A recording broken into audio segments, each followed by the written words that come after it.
Enzo Fernandez কি আবারও হারিয়ে যাচ্ছেন, ছায়া হয়ে যাচ্ছেন? এই তো মাস দুয়েক আগে মাঠের বাইরের দুঃসময় পিছনে ফেলে দারুণভাবে ফিরে এসেছিলেন তিনি। চেলসির হয়ে টানা ৭ ম্যাচে গোল বা অ্যাসিস্ট করেছিলেন। কিন্তু আবার কি যেন হলো, পরপর ৩ ম্যাচে স্কোরবোর্ড নামে উঠাতে ব্যর্থ হলেন এই মিডফিল্ডার। আর সেটার খেসারত দিতে হয়েছে চেলসিকে।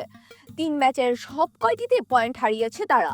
অথচ এভারটন, ফুলহ্যাম কিংবা ইপসউইচের বিপক্ষে তাদের ম্যাচ জেতাটা ছিল স্রেফ ৯০ মিনিটের ব্যাপার।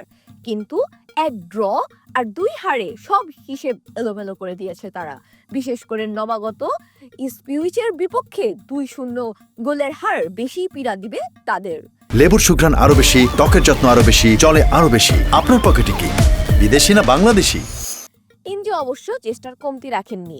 পুরো মাঝমাঠ নিজের নিয়ন্ত্রণে নিয়ে চেষ্টা করেছেন ফরোয়ার্ডদের গোল বানিয়ে দিতে, কিন্তু ভাগ্য সহায় হয়নি। কখনো সতীর্থদের ভুল, কখনো প্রতিপক্ষের দুর্ধর্ষ কোনো প্রচেষ্টার কারণে বারবার আটকা পড়েছে তার দল। ৪৭ মিনিটের সময় এই আর্জেন্টাইনের ক্রস থেকে জোয়াও ফেলিক্স গোল তো প্রায় করেই ফেলেছিলেন, কিন্তু গোল লাইন থেকে ফেলিক্সের হেডার ফিরিয়ে দেন ওয়েস বার্নস। ৭৮ মিনিটের মাথায় নিকোলাস জ্যাকসনকেও গোলের সুযোগ তৈরি করে দিয়েছিলেন চেলসি কাপ্তান। সেই যাত্রা হতাশ করেন জ্যাকসন। এনজো ফার্নান্দেজের পাশাপাশি ধার হারিয়েছেন কোলে পালমারাও। মুড়িমুড়কির মতন গোল আর অ্যাসিস্ট করতে থাকা এই তরুণ সব শেষ ৪ ম্যাচে পাননি কোনো অ্যাসিস্ট। অন্যদিকে করেছেন স্রেফ একটি গোল। তিনিও অবশ্য ভাগ্যের দোষ দিতে পারেন।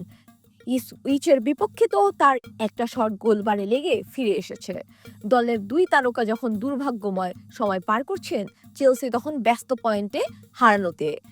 টেবিলের ২ নম্বর থেকে লিভারপুলকে চ্যালেঞ্জ ছুড়ে দিবে, তারা এমনটাই ছিল প্রত্যাশা। অথচ এখন টেবিলের ৪ নম্বরে নেমে গিয়েছে দলটি। শাহানা পারভীন নূপুর, খেলা ৭১।